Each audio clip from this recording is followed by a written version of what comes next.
The soft breeze whispered through the wheat fields, a gentle caress against the skin of the old man sitting on the porch, his eyes closed in a moment of perfect, fragile peace, where the only sound was the melodic tinkling of a wind chime. Then the sky tore open. The high-pitched shriek of incoming ordnance shattered the silence, followed instantly by the earth-shaking roar of a mortar round that turned the world into a blender of dirt, shrapnel, and screaming men. Command called it suicide. The enemy called it madness. But in 4 minutes, one Black Use elite sniper turned a massacre into a victory that changed history. Most history books won't tell you about the ghost of the Gothic Line. They won't tell you how a segregated soldier broke the German advance alone. If you want the truth about the heroes they tried to erase, subscribe to the channel right now. Hit the bell, because this story is just the beginning. The tactic was forbidden. No manual allowed a sniper to expose himself like that. But this Black U.S. elite sniper knew that following the rules meant death for his platoon. He didn't fight for medals. He fought for survival. This is the story of how a single Black U.S. elite sniper defied orders, defied logic, and eliminated 12 targets in 4 minutes, rewriting the rules of modern warfare. The Gothic Line was not merely a defensive position. It was a tombstone carved from granite and ice, a jagged scar running across the spine of the Italian Apennines designed to bleed the Allied advance dry. For the men of the segregated infantry division stuck in the valley below, the mountain wasn't just geography. It was a god that demanded human sacrifice. The German outpost, perched like a vulture's nest on the sheer limestone pinnacle, known as Point 505, possessed the ultimate tactical advantage, absolute height. From their fortified bunkers carved into the rock face, the Wehrmacht machine gunners looked down upon the Americans like angry deities, turning the valley floor into a kill zone where movement meant death. The air in the ravine was thick with the copper tang of blood and the sulphurous stench of cordite that refused to dissipate in the stagnant mountain air. 3 times in the last 24 hours, the white officers had blown their whistles. 3 times brave men had charged up the muddy, gentle slope that the maps designated as the attack route. And 3 times the German MG-42s, the Hitler's buzzsaws, had ripped the air apart at 1,200 rounds per minute, scything through the ranks and leaving the hillside littered with bodies that could not be retrieved. The screams of the wounded, echoing off the canyon walls, had finally faded into a terrible, accusatory silence, leaving the survivors huddled in their foxholes, shivering not just from the cold, but from the crushing realization that they were trapped in a slaughterhouse with no exit. Lieutenant Miller, a man whose West Point education was crumbling under the brutal reality of mountain warfare, sat in the mud of the command dugout, his head in his hands. His maps were useless. The radio was screaming for a breakthrough that he couldn't deliver. The orders from headquarters were clear: take Point 505 at all costs. But the cost was already too high, and the platoon was on the verge of mutiny or annihilation. The Germans knew it. Through the high-powered optics of his N1 903 Springfield, the Black U.S. elite sniper watched them. He was positioned apart from the main group, wedged into the roots of a twisted olive tree, invisible to the naked eye. He saw the German officer on the cliff edge, 400 yards up, casually drinking coffee from a tin mug, laughing with a spotter. They weren't wearing helmets. They were smoking cigarettes in the open. It was the ultimate insult. They felt so safe, so untouchable in their eagle's nest, that they treated the battlefield like a balcony. The sniper didn't feel the rage that consumed the others. He felt a cold, calculating clarity. He wasn't looking at the gentle slope where the bodies lay. He was looking at the cliff face itself. To every other soldier in the valley, the eastern face of Point 505 was a suicide wall, 300 feet of vertical, jagged rock, exposed to the sun and the wind, unclimbable and undefendable. It was a geological impossibility for an infantry assault. But the black U.S. elite sniper didn't see a wall, he saw a ladder. He traced the fissures in the limestone, the tiny ledges of shale, the shadows where a man could press himself flat against the stone. He realized the fatal flaw in the German defense: arrogance. They had pointed all their guns at the gentle slope.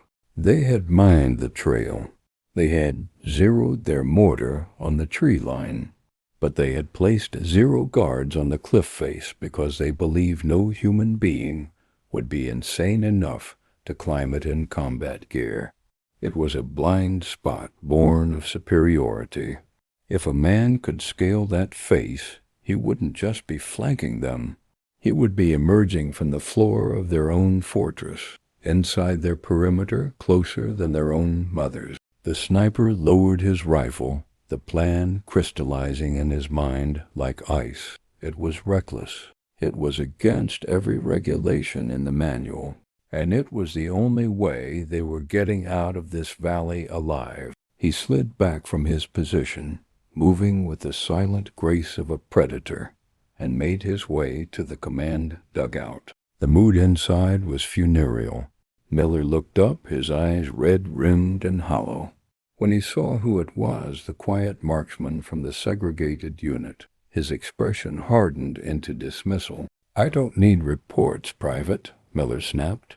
"I need a miracle or an airstrike, and I have neither. Get back to the line." The black U.S. elite sniper didn't retreat. He stepped forward, pointing a grimy finger at the map on the crate. "Sir," he said, his voice a low rumble that cut through the panic in the room, "you're going to lose the rest of the men if you send them up that slope again. The Germans are waiting for it." Miller slammed his fist onto the table. "Do you think I don't know that? We have no choice. The terrain dictates the tactic." "The terrain is the weapon, sir," the sniper countered, tracing the line of the sheer cliff. "They aren't watching the wall. They think it's impossible. That's why I can do it."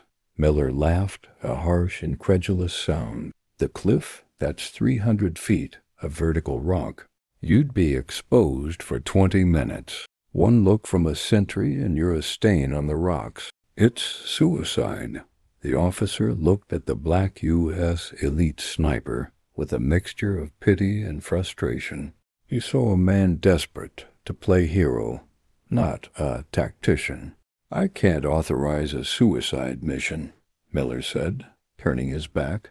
"We attack at dusk, up the slope." "That's final." The sniper stood his ground, the weight of the impending massacre pressing on his chest. He knew that at dusk the flares would go up, and the machine guns would sing again. He looked at the lieutenant's back. "If I go up the wall," the sniper said, "I can be inside their nest before they know the attack has started. I don't need a squad. I just need you to keep their heads down while I climb." Miller spun around, his face flushed with anger. "You are dismissed, Private. Go clean your rifle and prepare for the assault. If you mention that cliff again, I'll have you court-martialed for insubordination." The black U.S. elite sniper held the officer's gaze for a long second, seeing the fear behind the rank. He nodded slowly, picked up his gear, and walked out into the blinding Italian sun. The lieutenant thought the conversation was over, but as the sniper looked up at the towering rock face, watching the German officer light another cigarette, he knew the chain of command had just broken. He wasn't going to wait for orders to die. He was going to climb. The decision did not come as a thunderclap, but as a quiet, cold resolve that settled in the pit of his stomach as he watched the shadows lengthen across the valley floor. The Black U.S. elite sniper knew that the sun was ticking down like a bomb timer. In less than 2 hours the whistle would blow, and his friend's men he had shared rations and cold nights with would be fed into the meat grinder of the German machine guns. He looked at the lieutenant's tent, then at the sheer face of the cliff. The orders were clear. Wait for dusk, attack up the slope. Obedience meant death. Insubordination meant a court-martial, but at least it offered a slim chance of life. He turned his back on the command post and walked to his foxhole, his movements deliberate and calm. He began to strip. Off went the heavy rucksack filled with rations and entrenching tools. Off went the canteen, the gas mask, and the heavy wool jacket. He kept only the essentials: his M1903 Springfield rifle, his combat knife, and every clip of .3006 ammunition he could scavenge. He wrapped bandoliers across his chest like a winding sheet, the brass cartridges glinting in the harsh light. He was shedding the weight of the army, stripping down to the raw essence of a hunter. The men around him stopped their preparations to watch. To them, it looked like madness. A corporal, his face smeared with grease, looked up from sharpening his bayonet and scoffed. "Hey, where do you think you're going, mountain man? The war is that way." He pointed toward the gentle slope. "You go up that wall without a rope, you're gonna fall before the Jerrys even get a shot at you. You got a death wish?" The sniper didn't answer. He sat on a rock, took out a small cloth, and began to wipe the lens of his unertl scope with the tenderness of a jeweler polishing a diamond. He checked the action of his rifle, the bolt sliding with a smooth, oily snick-snick that sounded like a promise. He wasn't preparing for a standard engagement. Conventional doctrine taught snipers to remain invisible, to strike from distance, to prioritize survival. But this Black U.S. elite sniper was about to rewrite the book. He was initiating a tactic known only to the desperate: aggressive close-range sniping. He wasn't going to hide a mile away. He was going to climb right into their lap, closing the distance to less than 200 yards, where the optic would be devastating and the shock factor would be absolute. He was turning himself into a human artillery shell, fused to explode inside the enemy's perimeter. He stood up, swung the rifle tight across his back so it wouldn't bang against the stone, and walked toward the base of the cliff. The mockery of the platoon followed him, whispers of suicide and crazy drifting on the wind, but they faded as soon as his hands touched the limestone. The rock was warm, baking in the Italian sun. He looked up. From this angle the wall looked less like a cliff and more like a fortress built by giants. There were no paths, only cracks and slivers of ledges barely wide enough for a boot toe. He took a breath, expanding his lungs against the constriction of the bandoliers, and pulled himself up. The first 10 feet were easy, a scramble over loose scree, but then the world turned vertical. He jammed his fingers into a fissure, feeling the rough stone tear at his skin, and hauled his weight up. His boots scrabbled for purchase, kicking loose, small showers of pebbles that clattered loudly down the face. He froze, pressing his cheek against the hot rock, waiting for a shout from above. Nothing but the wind. He kept moving. 30 feet, 50 feet. The air grew thinner, or maybe it was just the adrenaline constricting his throat. His muscles began to burn with the lactic acid of exertion. He was a spider crawling up the side of a house, exposed to the world. If a German sentry looked down now, he wouldn't even need to shoot. He could just drop a rock and end it. The Black U.S. elite sniper forced himself to focus on the immediate geometry of the climb handhold, foothold, breath. He was entering the death zone, the middle section of the climb, where he was too high to jump down and too low to reach safety. He reached for a protrusion of shale, a jagged fin of rock that looked solid. He wrapped his fingers around it and pulled. Crack! The sound was like a gunshot in the silence of the climb. The shale fin sheared off in his hand. His body weight swung violently outward, gravity snatching at his legs. His left boot slipped off the tiny ledge, scrabbling uselessly against the smooth face of the cliff. For a heart-stopping second he was hanging by the fingertips of one hand, suspended 300 feet above the jagged rocks of the valley floor. His rifle swung heavily, the sling digging into his neck, threatening to choke him.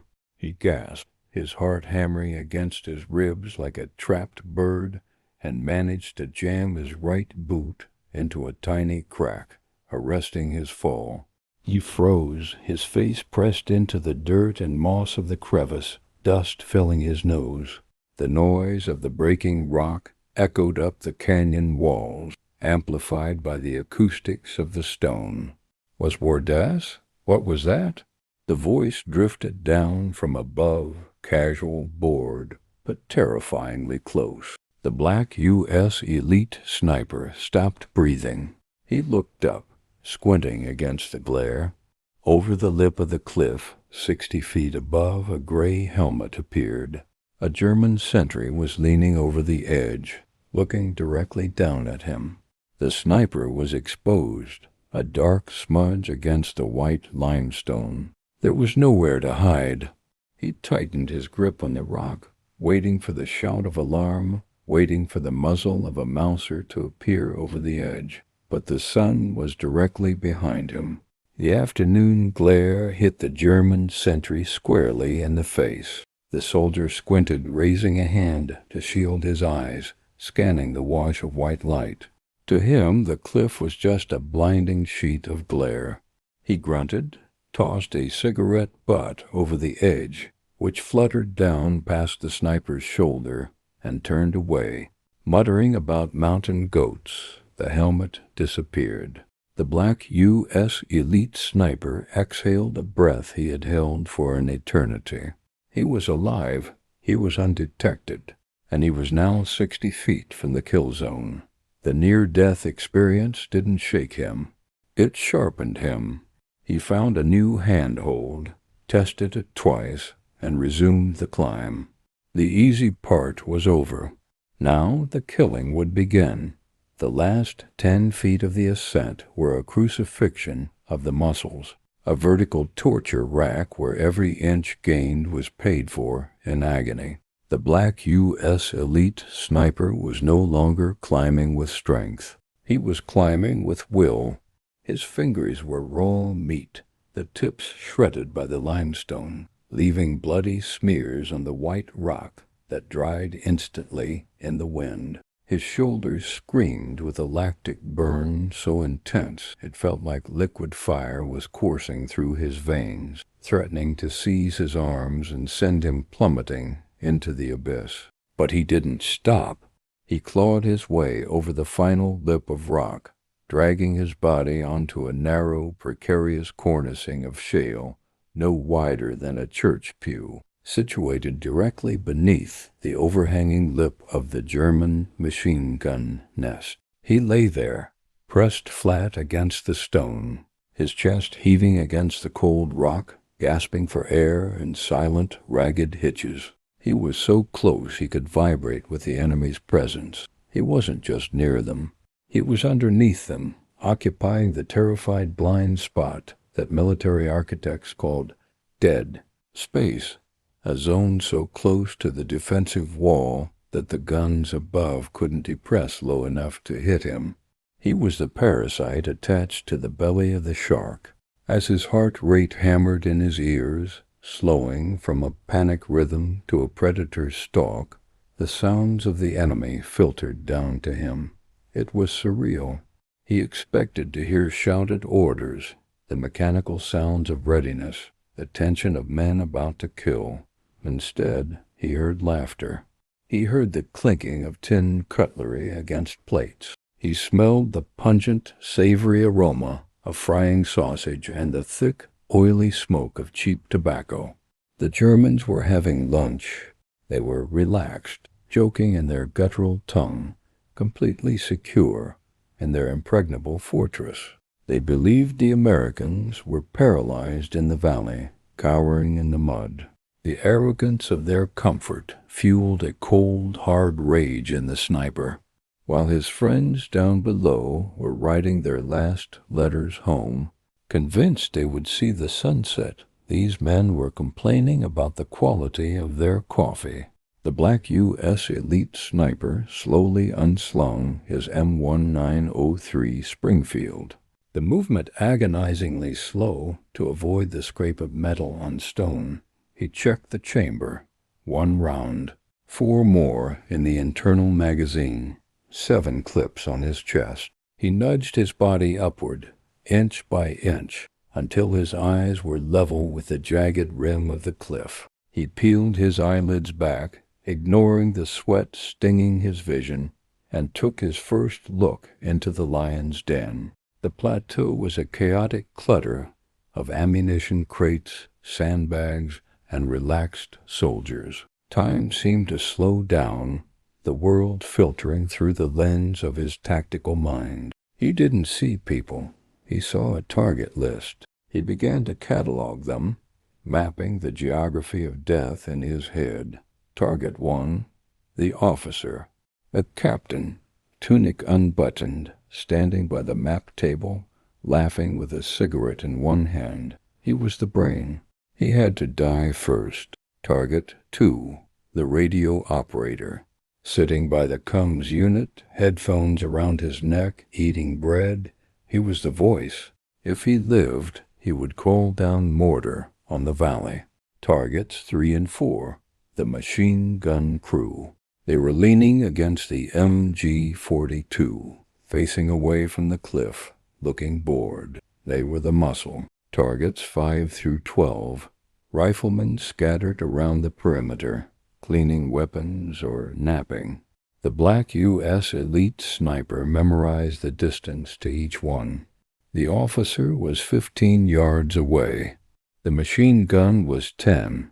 It was dangerously close for a scoped rifle, point-blank range where the field of view would be narrow, but there was no turning back. He was a ghost in their machine. He adjusted his position, bringing the rifle barrel up over the lip of the rock. He needed to be stable.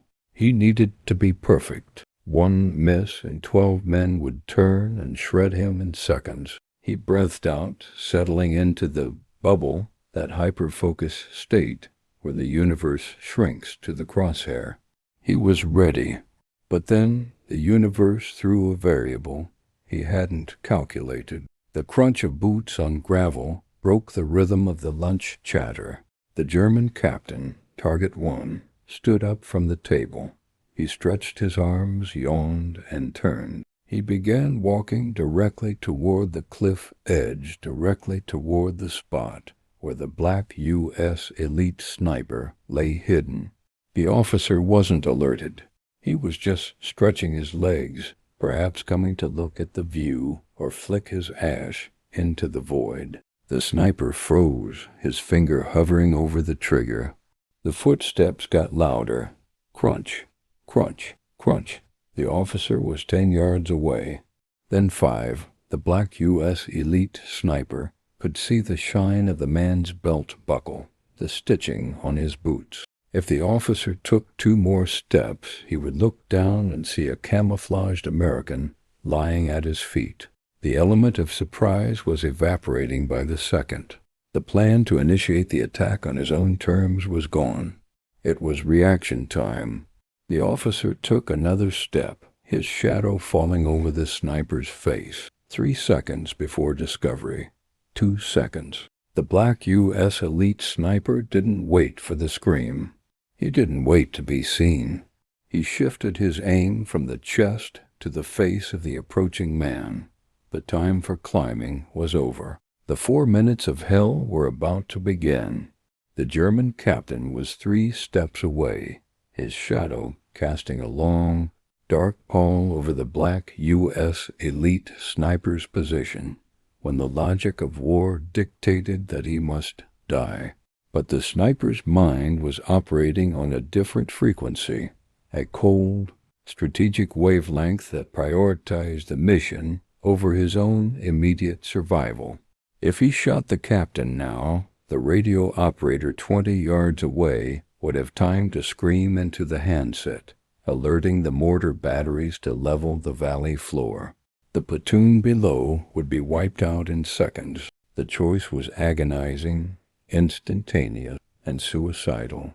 Ignore the man standing almost on top of him to kill the voice of the enemy. The sniper shifted his barrel mere inches, letting the German officer occupy his peripheral vision, and locked his crosshairs onto the radio set, sitting on the crate. He didn't breathe. He didn't blink. He squeezed. Crack. The shot was deafening at this range, a thunderclap trapped in a stone jar. The bullet didn't just hit the radio. It obliterated it, smashing the vacuum tubes and the operator's chest in a shower of sparks and blood. The chaos was instantaneous and absolute. Because the sniper was positioned directly against the cliff wall, the sound of the rifle shot didn't travel outward. It slammed into the rock and rebounded, echoing wildly around the canyon. To the Germans, disoriented and panicked, the crack sounded like it had come from the valley floor, the echo distorting the origin point.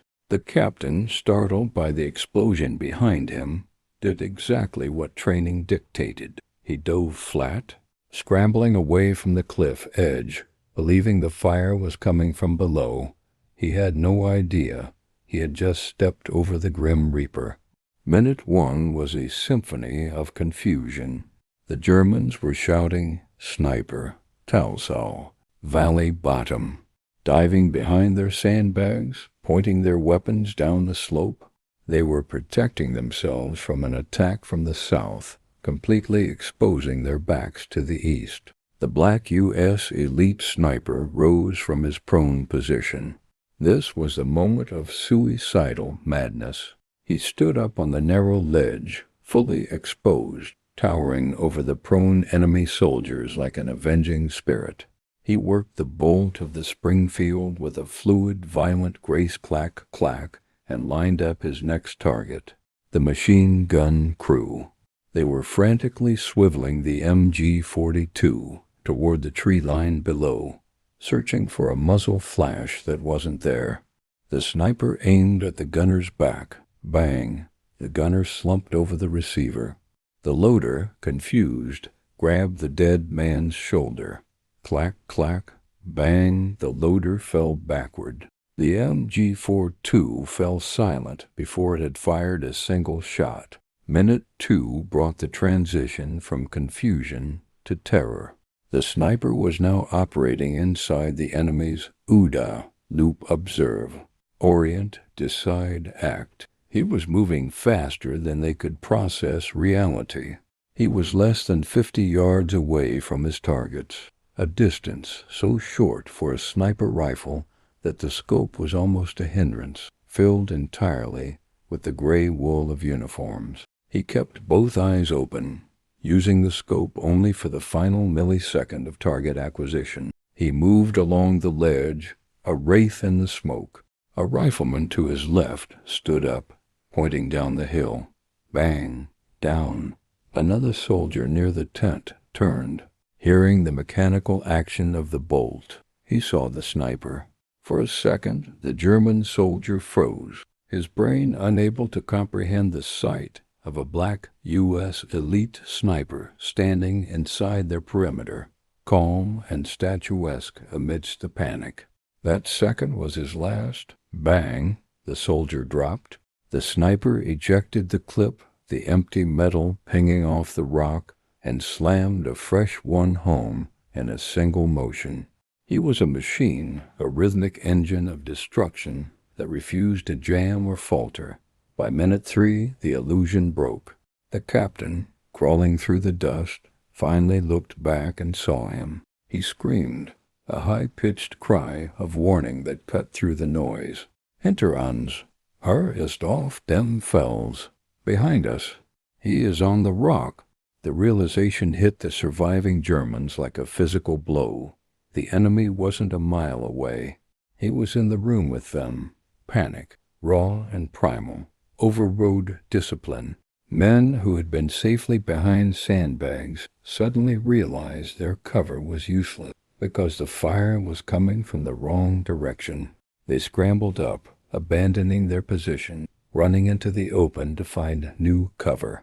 It was a turkey shoot. The black U.S. elite sniper didn't have to hunt them. They flushed themselves out. He pivoted his torso, the rifle becoming an extension of his eye. Bang, a runner hitting for the alarm bell. Clack, clack, bang, a soldier trying to unjam his. Mauser, clack, clack, bang, a grenadier reaching for a stick grenade. The sniper was counting. 8, 9, 10. Minute 4 was the crescendo. The dust was thick, choking the air, swirling with the smell of cordite and fear. Only 2 targets remained. The captain, the man who had survived the first second, had managed to pull his Luger pistol.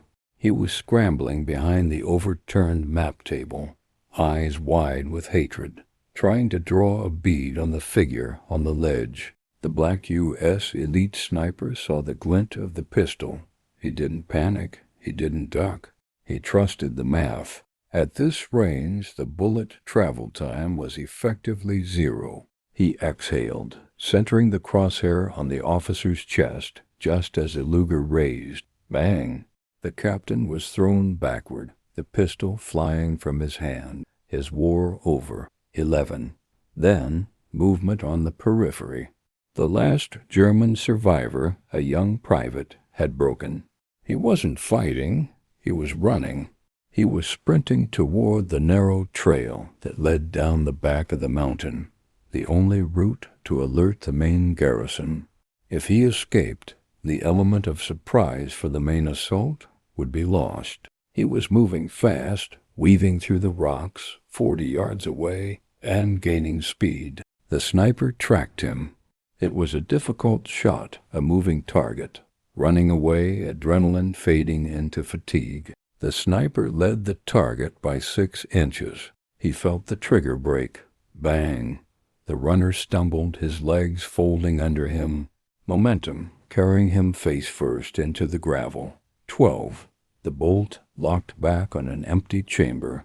The black U.S. elite sniper held the trigger for a heartbeat longer, then lowered the weapon. The silence that rushed back into the outpost was heavier than the gunfire. It was instantaneous and suffocating. There were no moans, no shouts, just the whistle of the wind over the cliff edge and the hiss of heat radiating from the rifle barrel. The sniper stood alone on the ledge, surrounded by the bodies of the 12 men who had held an entire battalion at bay. He was shaking now, the adrenaline dump hitting his system with the force of a crash, his hands trembling as he reached into his pouch. He didn't reach for ammo. He reached for a flare gun. He broke the breech, loaded a green star cluster, and raised it toward the darkening sky. He pulled the trigger. A streak of emerald fire shot up, hanging in the air over Point 505, a beacon that told the men in the valley below the impossible truth. The suicidal climber hadn't just survived. He had cleared the way. The black U.S. elite sniper slumped against the rock wall, watching the green light reflect in the eyes of the dead, waiting for his brothers to come up the hill. The green flare sputtered and died in the twilight, leaving a trail of smoke that hung like a question mark over the summit of Point 505. Down in the valley, the platoon did not cheer. They did not celebrate. They gripped their rifles with white-knuckled intensity and began the ascent, convinced that the flare was a German trick, a lure to draw them into a final, merciless ambush. Lieutenant Miller led the way, his heart hammering against his ribs, sweat stinging his eyes despite the cooling air.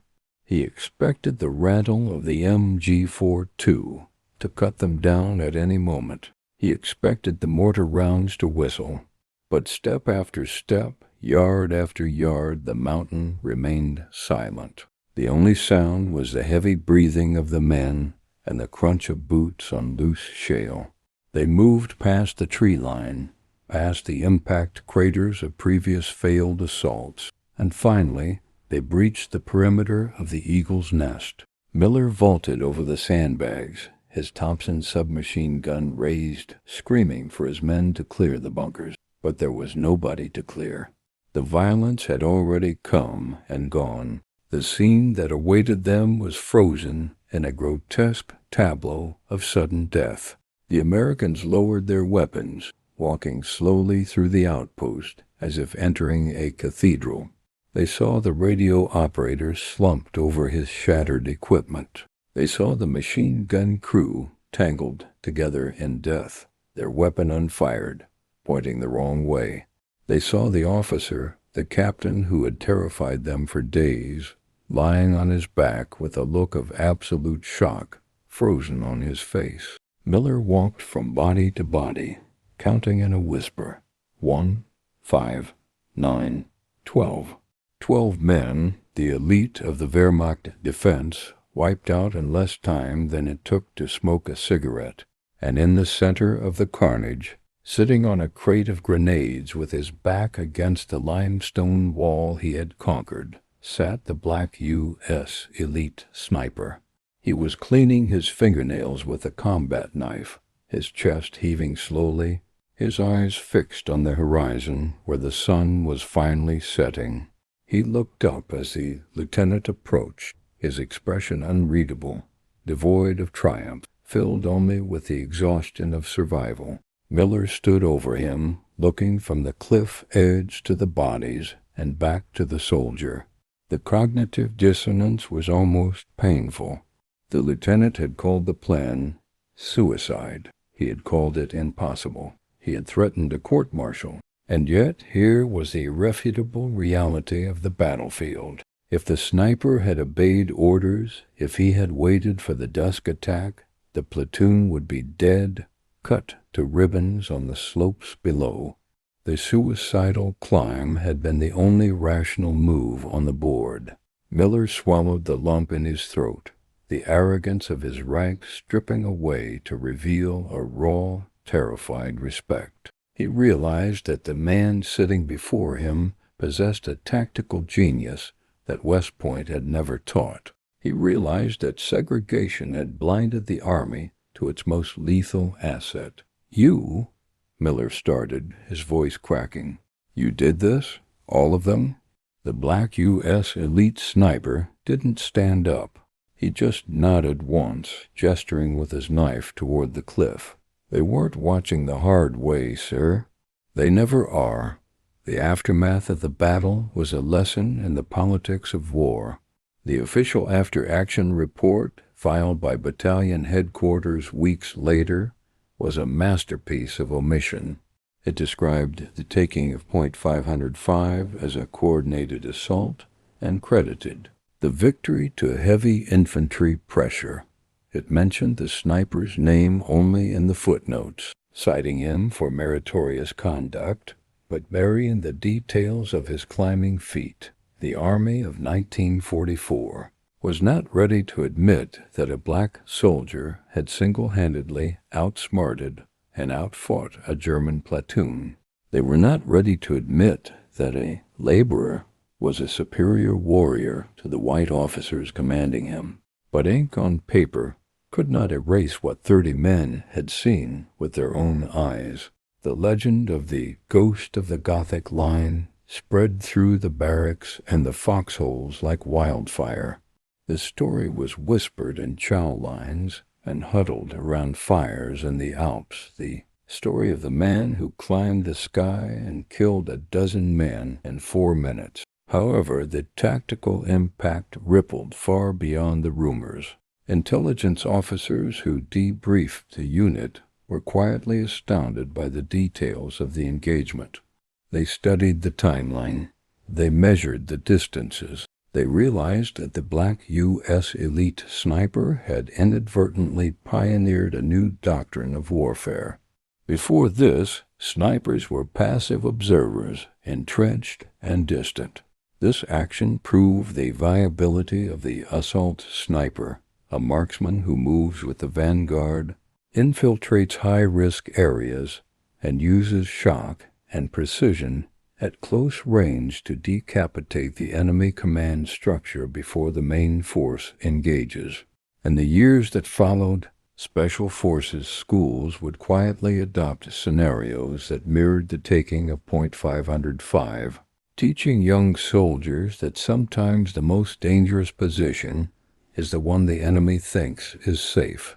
As the war moved on, grinding its way toward Berlin, the black U.S. elite sniper remained in the shadows, a quiet professional who never bragged, never asked for a medal, and never hesitated. But on that mountain top, as the stars began to come out over Italy, he stood up and slung his rifle, watching his platoon secure the perimeter he had bought for them with his sweat and courage. He had broken the rules, he had defied his superiors, and he had looked death in the face without blinking. The lieutenant handed him a canteen of water, a silent offering of equality that transcended rank and race in that fleeting moment. The sniper drank, the cool water washing away the dust of the cliff, knowing that he had done more than just take a hill. He had proven, with 12 bullets and 4 minutes of hell, that the spirit of the black U.S. elite sniper was unbreakable, and that on the battlefield, the only thing that matters is the man who dares to do the impossible.